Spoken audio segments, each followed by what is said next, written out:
Hello दोस्तों, जय भीम। नमस्कार। कल मैंने संविधान की प्रियम्बल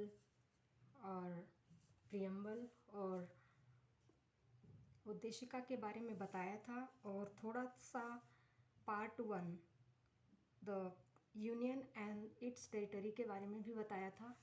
आज मैं उसको विस्तार से बताऊंगी। और चलिए मैं इसको part 1 the Indian constitution part 1 को रीड करती हूँ और इसके बारे में बताती हूँ। चलिए क्या क्या है इन सब चीज़ों को हम कैसे जानेंगे। तो चलिए part 1 the union and it's territory, संघ और उसका राज्य क्षेत्र, भाग 1। भारतीय संविधान के भाग 1 को मैं पढ़ रही हूँ।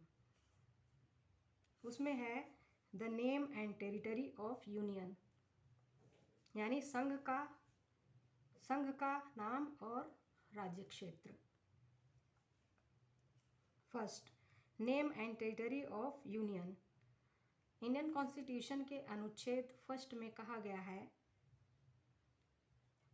India that is Bharat shall be union of states. India that is Bharat shall be a union of states. 2 में कहा गया है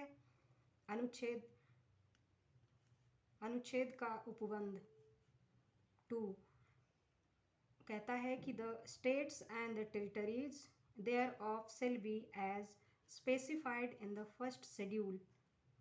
Third, the territory of India shall comprise a. the territories of the states, b. the union territories specified in the first schedule, and c. such other territories as may be required. अनुच्छेद 2 में कहा गया है admission और establishment of new states.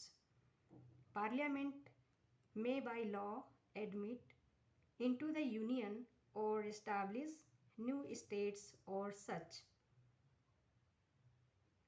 term and conditions as it thinks fit.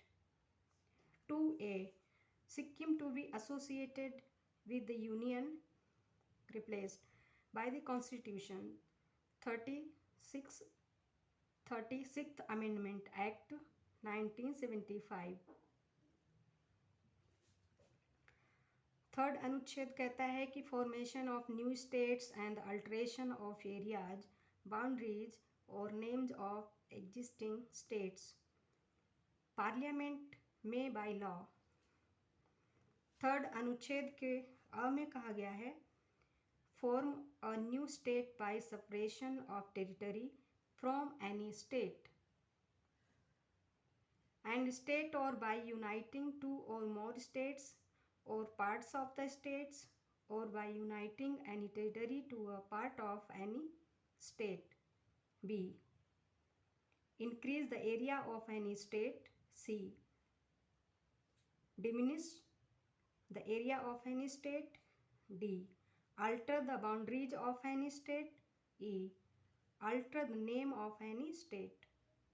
Provided that no bill for the purpose shall be introduced in either House of Parliament except on the recommendation of the President and unless where the proposal contained in the bill affects the area, boundaries or name of any of the states. The bill has been referred by the President to the legislature of that state for expressing its views thereon within such period as may be specified in the reference or within such further period as the President may allow and the period so specified or allowed as expired. Explanation. First, in this article in clause A to E, state includes a union territory, but in the proviso, state does not include a union territory. Explanation second, The power conferred on Parliament by Clause A includes the power to form a new state or union territory by uniting a part of any state or union territory to any other states or union territory. Okay, अब मैं इसको थोड़ा हिंदी में बताना चाहूँगी कि भाग 1, भारतीय संविधान का भाग 1, जिसमें संघ और उसका राज्य क्षेत्र का वर्णन किया गया है। अनुच्छेद 1 में कहा गया है कि संघ का नाम और राज्य क्षेत्र भारत अर्थात इंडिया राज्यों का संघ होगा। राज्य और उनके राज्य क्षेत्र वे होंगे जो पहली अनुसूची में विनिर्दिष्ट हैं। 3 में कहा गया है कि भारत के राज्य क्षेत्र का राज्यों के राज्य क्षेत्र का पहली अनुसूची में विनिर्दिष्ट संघ राज्य क्षेत्र और ग में ऐसे अन्य राज्य क्षेत्र जो अर्जित किए जाएं समाविष्ट होंगे। अनुच्छेद 2 में कहा गया है कि नए राज्यों का प्रवेश या स्थापना संसद विधि द्वारा ऐसे निर्बंधों और शर्तों पर जो वे ठीक समझे संघ में नए राज्यों का प्रवेश या उनकी स्थापना कर सकेगी। 2 का सिक्किम का संघ के साथ संयुक्त किया जाना। संविधान 26वां संशोधन अधिनियम संविधान 36वां संशोधन अधिनियम 1975 की धारा 5 द्वारा 26/4/1975 से निश्रित निकाला गया है इसको। अनुच्छेद 3 में नए राज्यों का निर्माण और वर्तमान राज्यों के क्षेत्रों सीमाओं या नामों में परिवर्तन संसद विधि द्वारा का किसी राज्य में से उसका राज्य क्षेत्र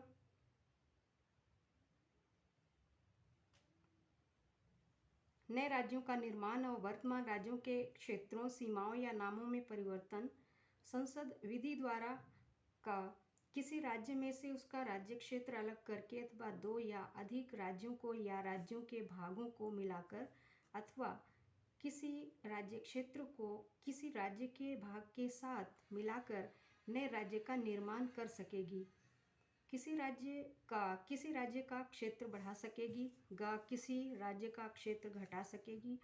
घ किसी राज्य की सीमाओं में परिवर्तन कर सकेगी। व किसी राज्य के नाम में परिवर्तन कर सकेगी, परंतु इस प्रयोजन के लिए कोई विधेयक राष्ट्रपति की सिफारिश के बिना और जहां विधेयक में अंतर्विष्ट स्थापना का प्रभाव राज्यों में से किसी के क्षेत्र सीमाओं या नाम पर पड़ता है, वहां जब तक उस राज्य के विधानमंडल द्वारा उस पर अपने विचार ऐसी अवधि के भीतर से निर्देश में निर्दिष्ट की जाए या ऐसी अतिरिक्त अवधि के भीतर जो राष्ट्रपति द्वारा अनुज्ञात की जाए, प्रकट किए जाने के लिए वे विधेयक राष्ट्रपति द्वारा उसे निर्देशित नहीं कर दिया गया और इस प्रकार विनिर्दिष्ट या अनुज्ञात अवधि समाप्त नहीं हो गई है, संसद के किसी सदन में पुनर्स्थापित नहीं किया जाएगा। स्पष्टीकरण फर्स्ट, इस अनुच्छेद के खंड का से खंड वा में राज्य के अंतर्गत संघ राज्य क्षेत्र हैं, किंतु परंतु में राज्य के अंतर्गत संघ राज्य क्षेत्र नहीं है। स्पष्टीकरण 2 खंड का द्वारा संसद को प्रदत्त शक्ति के अंतर्गत किसी राज्य या संघ राज्य क्षेत्र के किसी भाग को किसी अन्य राज्य या संघ राज्य क्षेत्र के साथ मिलाकर नए राज्य या संघ राज्य क्षेत्र का निर्माण करना है। रीऑर्गेनाइजेशन एक्ट जैसे बना था अभी बीजेपी गवर्नमेंट में रीऑर्गेनाइजेशन एक्ट है, उसके तहत जैसे कि अभी जम्मू कश्मीर को लद्दाख और जम्मू कश्मीर को अलग अलग संघ शासित प्रदेश का दर्जा दिया गया है, उसी तरह से रीऑर्गेनाइजेशन एक्ट राज्यों के लिए भी है।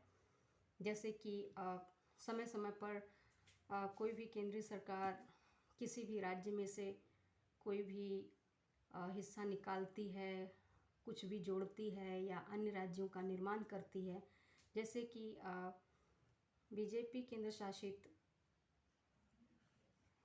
बीजेपी सरकार में पहले उत्तर प्रदेश में से उत्तराखंड राज्य बनाया गया था और छत्तीसगढ़ और झारखंड इन नए राज्यों का निर्माण किया था।